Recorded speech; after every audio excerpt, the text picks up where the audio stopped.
역대상 19장. 그 후 암몬 족속의 왕 나하스가 죽고 그의 아들 한운이 아버지의 뒤를 이어 암몬 족속의 왕이 되었다. 이 소식을 듣고 다윗은 이렇게 생각했다. 이전에 나하스가 나에게 호의를 베풀어 주었으니 나도 그의 아들 한운에게 호의를 베풀어 주어야겠구나.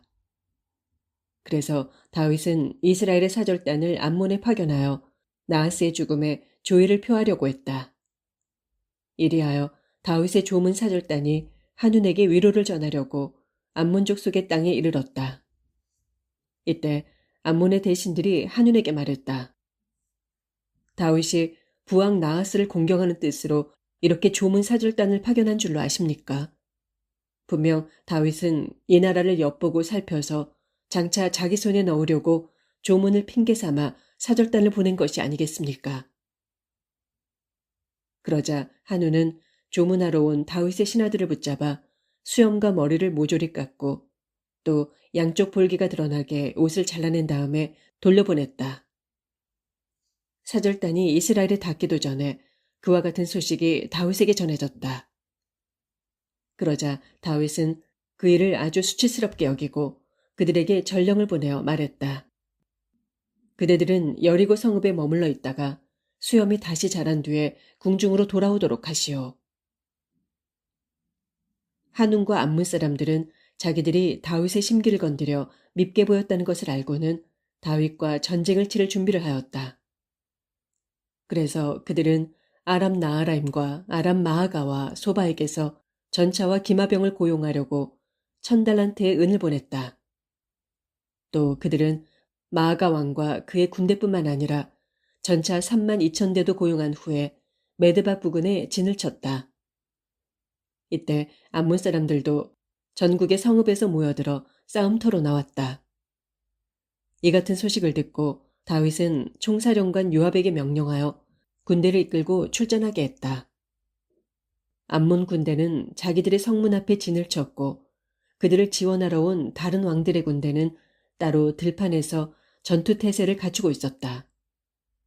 이스라엘의 총사령관 요압은 자기 부대의 앞뒤에 적의 진영이 쳐져 있는 것을 보고는 이스라엘의 모든 군사들 가운데 가장 용맹스러운 군사들만 가려 뽑아서 아람 군대와 대치하게 했다.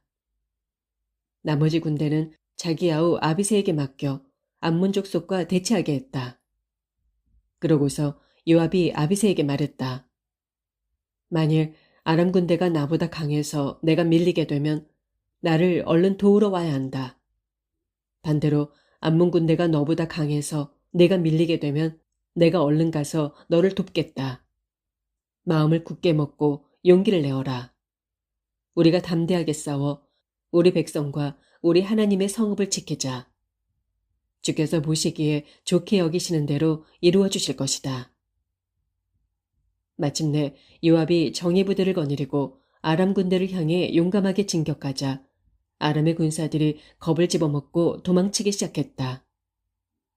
이렇게 아람의 군사들이 패하여 도망치는 것을 본 암몬 군사들은 자기들도 요압의 아우 아비새에게서 도망쳐 자기들의 성읍 안으로 들어갔다. 그래서 요압은 이스라엘의 온 군대를 거느리고 예루살렘으로 돌아왔다. 아람 사람들은 자기들이 이스라엘에게 패한 것을 알고는 유프라테스강 건너편에 있는 아람 족속들에게 전령을 보내 그들을 불러냈다. 그리하여 소바왕 하다레셀의 군대 사령관 소박이 군대를 이끌고 출전하였다. 그 소식을 듣고 이스라엘 왕 다윗은 직접 이스라엘 모든 군대를 거느리고 요단강을 건너 아람 연합군의 진영 맞은편에 진을 쳤다. 다윗이 진을 친 것을 본 아람 연합군은 다윗을 공격하여 맞서 싸웠다. 그러나 아람 사람들은 이내 이스라엘에게 패하여 달아나기에 바빴다. 다윗은 부하들과 함께 아람 군대의 전차 7,000대를 부수고 아람 군대의 보병 4만 명을 죽였다. 이때 적의 총사령관 소박도 전사했다. 소바왕 하다레스를 따라 출전했던 아람의 왕들은 자신들이 이스라엘에게 패했다는 것을 알고는 다윗에게 굴복하여 다윗과 평화조약을 맺고 다윗을 섬기기로 했다. 그 이후로 아람 사람들은 더 이상 암몬 족속을 도우려고 하지 않았다. 20장. 이듬해 봄, 왕들이 다시 전쟁을 시작할 시기가 되자 이스라엘 군대의 총사령관 요압은 군대를 이끌고 나가서 암몬 족속의 군대를 무찌른 후에 수도 라빠를 포위했다. 그러나 이때 다윗 왕은 예루살렘에 남아 있었다. 요압이 라빠를 쳐서 마침내 그곳을 점령하자 다윗은 라빠로 가서 암몬 왕의 머리에서 금관을 벗겨 빼앗아 와서는 자신이 그것을 썼다. 보석이 박혀 있는 그 금관은 무게가 무려 1달란트나 되었다. 다윗은 또 라빠에서 수많은 전리품을 취했다. 또 다윗은 그곳 라빠 성읍의 주민들을 데려다가 톱질과 도끼질과 곡괭이질을 시켰다. 라빠 성읍의 주민들뿐만 아니라 그 나라의 모든 백성들에게 이런 부역을 시켰다. 그런 후에 다윗은 이스라엘의 온 군대를 거느리고 예루살렘으로 돌아왔다. 그 후에 게셀에서 블레셋 족속과 전쟁이 벌어졌다.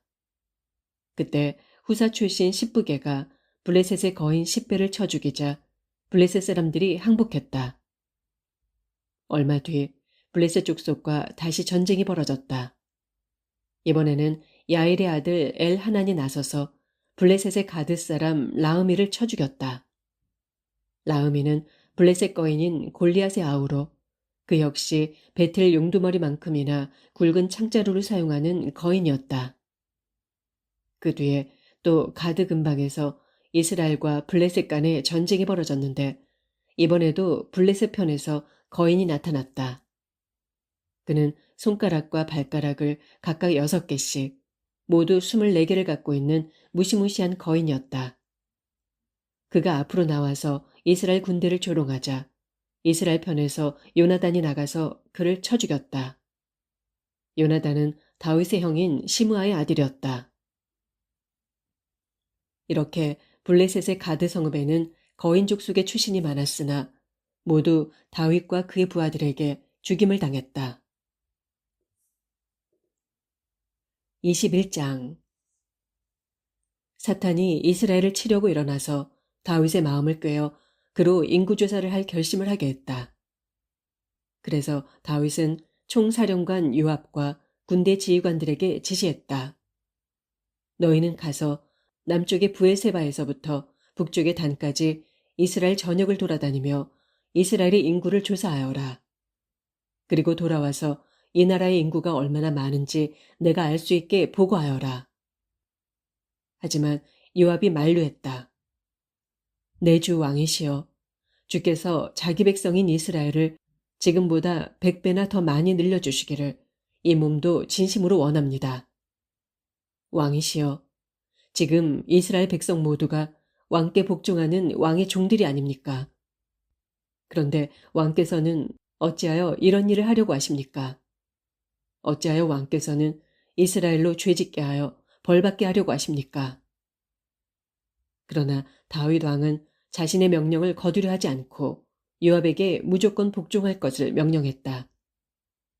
이리하여 요압은 온 나라를 두루 돌아다니며 싸움에 나갈 만한 군사들을 모두 조사한 뒤에 다시 예루살렘으로 돌아왔다.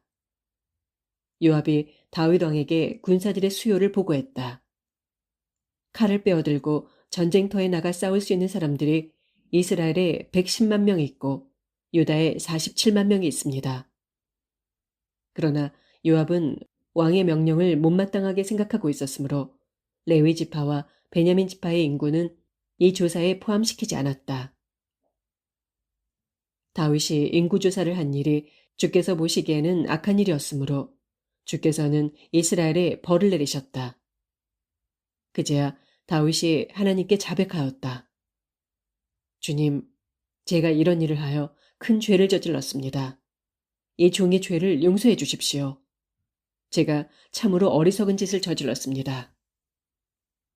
주께서 다윗의 선견자인 갓에게 말씀하셨다. 너는 가서 다윗에게 이렇게 전하여라. 나 주가 말한다. 이제 내가 3가지 벌을 네게 제시하겠으니 너는 그 가운데서 하나를 선택하여라. 그러면 내가 그 벌을 내게 내릴 것이다. 그러자 선견자 갓이 다윗 왕을 찾아가서 말했다. 주께서 말씀하시기를 내가 이제 3가지 벌을 제시하겠으니 너는 그 가운데 한 가지를 택하라. 3년 동안 온 나라에 흉년을 당하겠느냐? 아니면 석 달 동안 네가 원수의 칼에 쫓겨다니겠느냐? 아니면 사흘 동안 온 나라에 전염병을 퍼뜨려 수많은 사람을 죽게 할 이 주의 칼을 맞겠느냐? 하셨습니다. 그러니 왕이시여, 왕께서는 저를 보내신 분에게 제가 어떤 대답을 가지고 돌아가야 하는지 결정해 주십시오. 다윗 왕이 갓에게 대답했다. 정말 괴롭기 그지없소. 무엇을 선택해야 할지 모르겠소. 그러나 꼭 선택해야 한다면 주께서는 자비가 많으신 분이시니 주의 손에 직접 벌을 받기를 원하오. 사람의 손에 벌을 받고 싶지는 않소. 그러자 주께서는 이스라엘 백성 가운데 무서운 전염병을 퍼뜨리셨고 그 전염병으로 이스라엘 사람 7만 명이 죽었다. 이처럼 하나님께서는 예루살렘을 멸망시키시려고 천사를 보내셨다. 하지만 천사가 예루살렘을 멸망시키고 있는 것을 보시고는 주께서 그 비참한 광경에 대해 재앙 내리신 것을 슬퍼하시면서 예루살렘 주민들을 멸망시키고 있는 천사에게 명하셨다. 됐다. 그만하면 충분하다. 이제 내 손을 거두어라. 이때 사람들을 멸망시키고 있던 주의 천사는 여부스 사람 오르난의 타작마당 곁에 서 있었다. 다윗이 눈을 들어보니 주의 천사가 칼을 빼든 채 하늘과 땅 사이에 서서 그 칼로 예루살렘 쪽을 겨누고 있었다. 그래서 다윗은 장로들과 함께 얼른 굵은 베옷을 입고 그 자리에 엎드려 얼굴을 땅에 대었다. 그때 다윗이 하나님께 아뢰었다. 나의 하나님 주여, 인구를 조사하라고 명령을 내린 사람은 저 자신입니다. 제가 주 앞에 그토록 큰 죄를 지었습니다. 하지만 이 백성들은 양떼와 같아서 아무런 잘못도 없습니다. 나의 하나님 주여, 벌은 저와 제 집안에만 내리시고 주의 백성에게는 속히 이 전염병을 거두어 주소서. 그러자 주의 천사가 선견자 갓에게 말했다. 그대는 다윗에게 가서 이르기를 여부스 사람 오르난의 타작마당으로 올라가서 거기에 주의 제단을 쌓으라 하여라. 선견자 갓이 주의 이름으로 말한 대로 다윗은 오르난의 타작마당으로 올라갔다. 그때 오르난은 밀을 타작하고 있었는데 뒤를 돌아보다가 주의 천사를 보게 되었다. 오르난은 크게 두려워서 자기의 4 아들과 함께 얼른 몸을 숨겼다. 그런데 다윗 왕이 자신의 타작마당으로 다가오자 오르난은 다윗을 알아보고는 타작마당에서 나와 왕께 엎드려 절했다. 다윗이 오르난에게 말했다. 이 타작마당을 나에게 팔도록 하시오. 주께 제단을 쌓아서 백성들에게 내린 전염병을 그만 멈추게 해야 하겠소. 물론 값은 충분히 쳐주겠소. 오르난이 다윗에게 대답했다. 아닙니다. 내 주 왕이시여. 그냥 가지십시오. 왕께서 좋게 여기시는 대로 하십시오. 보십시오. 제가 소들은 번제물로, 타작기구들은 땔감으로, 밀은 곡식제물로 모두 그냥 드리겠습니다. 그러자 다윗 왕이 오르난에게 말했다. 아니요, 그럴 수는 없소. 내가 반드시 충분한 값을 치르겠소. 주께 번제물을 바친답시고 당신의 재산을 그냥 빼앗을 생각은 없소. 어찌 주께 거저 얻은 것을 번제로 바칠 수 있겠소. 그리하여 다윗은 그 땅값으로 오르난에게 금 600세겔을 저울에 달아주었다. 다윗은 그곳 타작마당에 주를 섬기는 제단을 쌓고 번제물과 화목제물을 바쳤다. 그런 다음에 다윗이 주께 간구하자 주께서는 응답의 표시로 하늘에서 불을 내려 제단 위의 번제물을 모두 태우셨다. 그리고 주께서는 예루살렘을 향해 칼을 겨누고 있는 천사에게 그 칼을 다시 그의 칼집에 꽂으라고 명령하셨다. 다윗은 주께서 여부스 사람 오르난의 타작마당에서 자신의 간구에 응답해 주시는 것을 보고 거기에서 주께 제사를 드렸다. 그 당시에 모세가 광야에서 만든 주의 성막과 번제단은 기브온 산당에 있었다. 하지만 다윗은 주의 천사의 칼이 두려워 그곳까지 가서 하나님께 제사를 드릴 수 없었다.